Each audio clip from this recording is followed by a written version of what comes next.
ہم اسے دور تک نہیں دیکھ سکتے، لیکن فوراً غوث پاک رحمۃ اللہ علیہ کا فرمان یاد آ گیا۔ حضور غوث پاک رحمۃ اللہ علیہ کو مریدین بلانے آئے۔ حضور غوث پاک رحمۃ اللہ علیہ نے فرمائے، دور ایک جھوپڑی کو دیکھو۔ جب آپ کی آواز آپ کے بندوں کے کانوں تک پہنچی تو سب نے دوڑتے ہوئے جھوپڑی کے پاس پہنچے۔ اس جھوپڑی میں بہت دور ویران گھر ہے۔ انہوں نے کہا کہ یہ وہی گھر ہوگا جس کے بارے میں حضور غوث پاک رحمۃ اللہ علیہ نے فرمائے تھے وہ وہیں رہیں گے۔ اب وہ اس گھر میں جائیں گے۔ اس گھر کی طرف آئے اور پردے کے پاس کھڑے ہو کر پکارا، یہاں کون رہتا ہے؟ آواز سن کر ایک داڑھی اور جھکی ہوئی کمر والا بوڑھا آدمی باہر نکلا۔ اس نے کہا، میں، میری بیوی اور میری چھوٹی بیٹی یہاں رہتی ہے۔ بوڑھا شخص کہنے لگا، تم کون ہو؟ غوث پاک رحمۃ اللہ علیہ کے مریدین کہنے لگے، ہم اللہ کے بندے ہیں، ہم سیدنا عبد القادر جیلانی رحمۃ اللہ علیہ کے مریدیں ہیں۔ غوث پاک رحمۃ اللہ علیہ کے بارے میں تو سنا ہوگا۔ وہ بوڑھا شخص کہنے لگا، آپ لوگ اللہ کے گھر سے آ رہے ہیں۔ سیدنا شیخ عبد القادر جیلانی رحمۃ اللہ علیہ اللہ کے بندے ہیں۔ مریدیں کہنے لگے کہ حضرت شیخ عبد القادر جیلانی رحمۃ اللہ علیہ کا پیغام ہے کہ آج کی رات وہ اور ہم سب یہاں قیام کریں گے۔ غوث اعظم رحمۃ اللہ علیہ جو یہ منظر دور سے دیکھ رہے تھے، چلتے ہوئے اس جفا آدمی کی طرف آئے۔ آپ کا چمکتا ہوا چہرہ دیکھ کر اس بوڑھا جفا کا چہرہ چمک اٹھا۔ اس کی جھکی ہوئی کمر سیدھی ہو گئی، گویا وہ کبھی جھکا ہی نہیں۔ اس کے چہرے پر مسکراہٹ نمودار ہوئی اور وہ آپ کی محبت میں سر اٹھا کر گر پڑا۔ آپ کی محبت اس کے دل میں اس طرح داخل ہوئی کہ وہ آپ کی محبت میں جھوم اٹھا، سبحان اللہ، اور کہنے لگا، یہ میرا پرانا دوست ہے، پیر قطب کے دستگیر روشن قطب شیخ عبد القادر جیلانی رحمۃ اللہ علیہ کو کون نہیں جانتے؟ تو آپ نے فرمائے، ہاں میں وہی ہوں اور سیدھا آپ کے پاس آیا ہوں۔ غوث پاک رحمۃ اللہ علیہ نے اس بوڑھے سے فرمائے، آج ہم آپ کے مہمان بننا چاہتے ہیں، کیا آپ کو اجازت ہے؟ وہ بہت خوش ہوا۔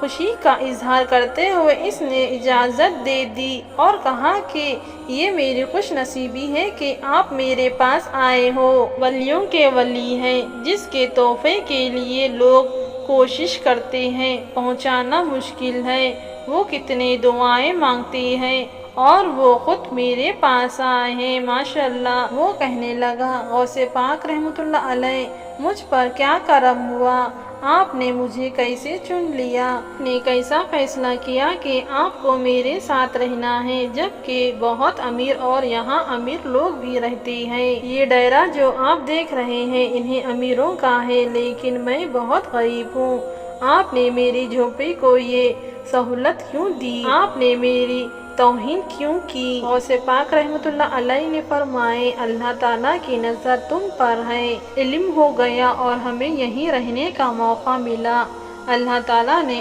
آپ کی دعا سن لی۔ اس کے بعد بوڑھا شخص کہنے لگا، خوشامدید، خوشامدید، جو میرا ہے وہ گزر جائے گا، سب کچھ تمہارا، سب کچھ تمہارا، میں تمہارا، میرا سب کچھ آپ کا ہے، میں خود آپ کا ہوں اور آپ کا ہی رہوں گا، سبحان اللہ۔ میری بیٹی آپ کا اتنے دنوں سے انتظار کر رہی ہے، آپ تشریف لائیے۔ سرکار غوث اعظم رحمۃ اللہ علیہ القریب تقریر کا ستارہ چمکانے کے لیے وہ اپنے مشکل سفر یعنی اپنے ساتھیوں کے ساتھ اس بیابان میں روانہ ہوئے۔ جھوپڑی بہت چھوٹی ہے لیکن اس آدمی کا دل بہت بڑا ہے۔ گھر میں کھانے کو کچھ نہیں تھا۔ اس نے کہا، حضور غوث پاک رحمۃ اللہ علیہ، آج ہم بھی بھوکے ہیں، ہمارے پاس کوئی جانور نہیں ہے، کوئی ایسا نہیں جس کا دودھ ہم نکال سکیں کہ اس سے آپ کو کھلائیں، تو میں آپ کو کیا کھلاؤں سوائے ایک مٹھی بھر ادا کے؟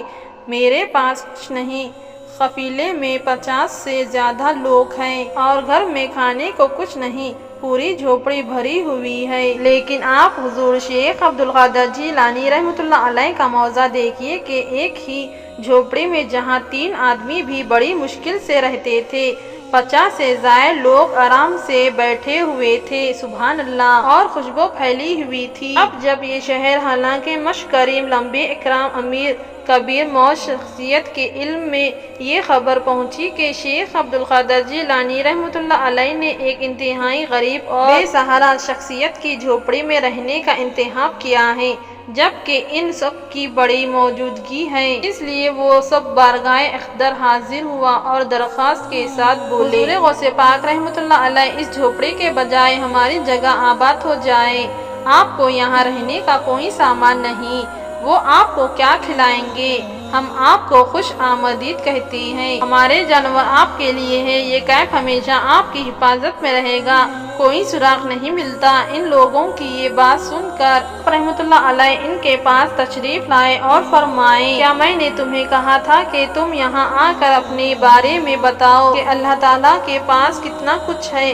آپ کو اللہ تعالیٰ نے کیا عزت و احترام دیا ہے، شہرت تو دی ہے، لیکن افسوس کی بات ہے آپ لوگوں کے لیے کہ آپ کے پاس اتنا کچھ ہے، آپ کے پاس سب کچھ ہے، لیکن آج تک آپ نے اپنے اس پڑوسی کی خبر نہیں لی۔ آج سب کچھ ہے، ہمارے بارے میں پتہ چل گیا تو تم یہاں اس لیے آئے ہو کہ تم دکھاوا کرنا چاہتے ہو، یا تمہیں اپنے پڑوسی کا حال بھی نہیں معلوم جس کے پاس کھانے کو بھی نہیں ہے؟ ہمیں نہیں، آپ کی طرف سے کسی تحفے کی ضرورت ہے۔ آپ رحمۃ اللہ علیہ کی ناراضگی ان کے لیے موت کا سبب بن گئی تھی، کیونکہ آپ رحمۃ اللہ علیہ کا ایمان تھا، وہ آپ سے بہت پیار کرتے تھے، آپ کی بہت عزت کرتے تھے اور آپ کی حیثیت کو پہچانتے تھے، لیکن وہ اپنے پڑوسی سے غافل رہے جن کے پاس کھانے کو کچھ نہ تھا اور جن کی بیوی اور بیٹی نے بھوک سے زندگی گزاری، لیکن وہ مہمان نوازی میں پیچھے نہ تھے۔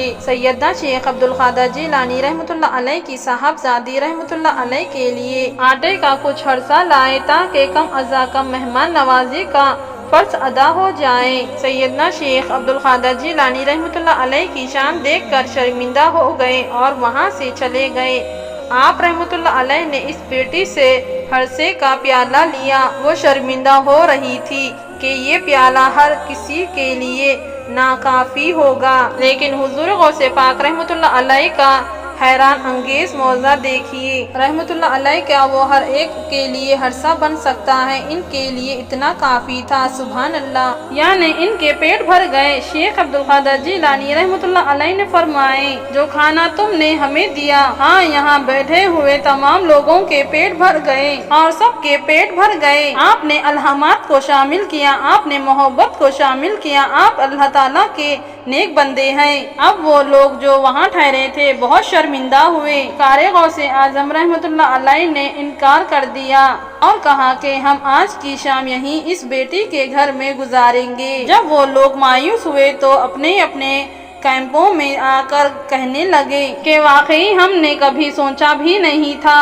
کہ ہمارا پڑوسی اتنا غریب ہے، اور ہم نے کبھی یہ بھی نہیں دیکھا کہ اس کے گھر میں کوئی جانور نہیں ہے، پتہ نہیں وہ کیا کھاتا ہے، کیا پیتا ہے، ہمارے پڑوسی ہم سے ناراض ہیں۔ غوث پاک رضی اللہ تعالیٰ عنہ چلے گئے اور ناراض ہو گئے، اس کا مطلب ہے کہ آپ کی زندگی ختم ہو گئی۔ کیوں نہ ہم دوبارہ حضور شیخ عبدالقادر جیلانی رضی اللہ تعالیٰ عنہ کے پاس جائیں اور تحفے پیش کریں۔ انہوں نے یہ ارادہ کیا اور لوگوں نے کہا کیوں نہیں، ہم یہ درہم اور یہ دینار اور اپنے قیمتی جانور اس فقیر کی خدمت میں پیش کرتے ہیں تاکہ ہمارے شیخ عبدالقادر جیلانی رضی اللہ تعالیٰ عنہ ہم سے خوش ہو جائیں۔ جب ہمارے درمیان معاملہ طے ہو جائے گا تو پھر ان کی خدمت میں حاضر ہو جائیں گے، طرح طرح کے جانوریں پیش کرنے کے لیے تیار ہو جاؤ۔ دینار اور غوث پاک رحمۃ اللہ علیہ کو ہدیہ پیش کرتے ہوئے کہا، حضرت ہم اس غریب پڑوسی کے لیے وہ سب کچھ لے آئے ہیں جو ہمارے بس میں ہیں،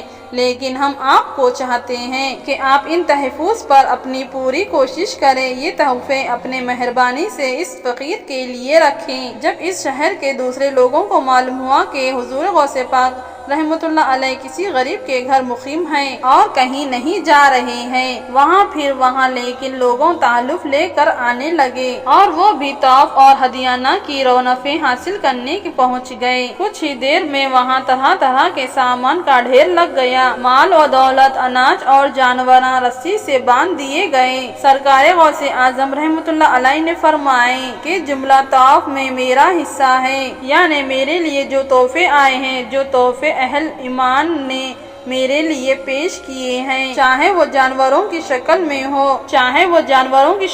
ہو یا گندم کی شکل میں ہو یا چاول کی صورت میں ہو اور کسی بھی چیز کی صورت میں، اس غریب گھرانے کے لیے وفد کر دیتا ہوں کہ اس غریب خاندان کو یہ تحفے ملتے رہیں گے۔ سبحان اللہ۔ یہ اعلان سن کر آپ کے ساتھی جو سفر میں آپ کے ساتھی تھے، انہوں نے بھی اپنا حصہ اس فقیر کے تھیلے میں ڈال دیا، ایک دانہ بھی نہیں لیا۔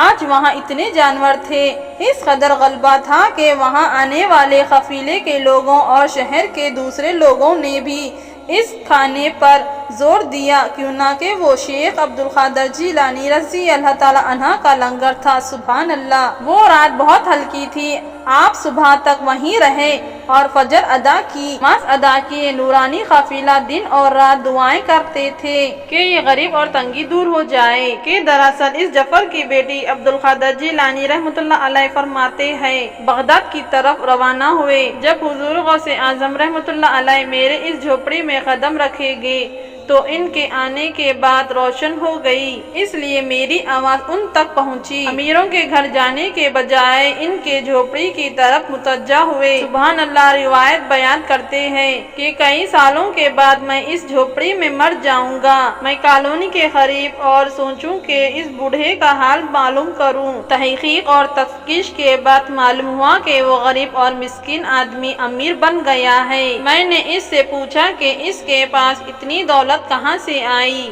تو اس نے کہا، یہ تو سب اس رات کی برکتوں کا نتیجہ ہے، جس دن ہمارے گھر سرکار غوث اعظم رضی اللہ تعالیٰ عنہ آئے، میری بیٹی سے اتنا خوش ہوئے اور وہ میری بیٹی سے اس عمل سے اتنا خوش ہوئے کہ انہوں نے پورے شہر کو دکھا دیا، اور روشن ضمیر ہے سرکار غوث اعظم رضی اللہ تعالیٰ عنہ اس کا حال جانتے ہیں اللہ کے فضل سے، اور وہ آج دن ہے کہ مجھے کبھی غلبہ کی کمی نہیں محسوس ہوئی، لیکن میرے پاس سیدنا عبدالقادر جیلانی رضی اللہ تعالیٰ عنہ کی ایک بات عجیب لگتی ہے، جہاں بے شمار غریبوں اور گنہگار لوگوں کو کھانا کھلایا۔ یہ غوث پاک رضی اللہ تعالیٰ عنہ کی حکومت تھی، غریبوں کے لیے، عقیدت مندوں کے لیے ہمدردی، اور یہ آپ کا مہربان دل تھا۔ اتنا پیارا اور دلچسپ طریقے سے آپ نے اس غریب کا تھیلا بھرا اور اپنے امیر عقیدت مند کی مدد سے اس کی خالی جیب بھری۔ سبحان اللہ۔ یہاں تک کہ وہ اپنے علاقے کا امیر ترین شخص بن گیا، جبکہ یہ واقعہ ہمیں سکھا رہا ہے کہ ہمیں کسی کا مذاق نہیں اڑانا چاہیے، غریبوں کی عزت کرنی چاہیے، لیکن ان کے حالات پر خصوصی توجہ دینی چاہیے اور اپنے گھروں سے غربت کی غلاظت کو دور کرنے کی پوری کوشش کرنی چاہیے، اور محنت، کوشش اور دل سے جو کچھ بہرحال وہ کرنا چاہیے۔ مال تو کم ازا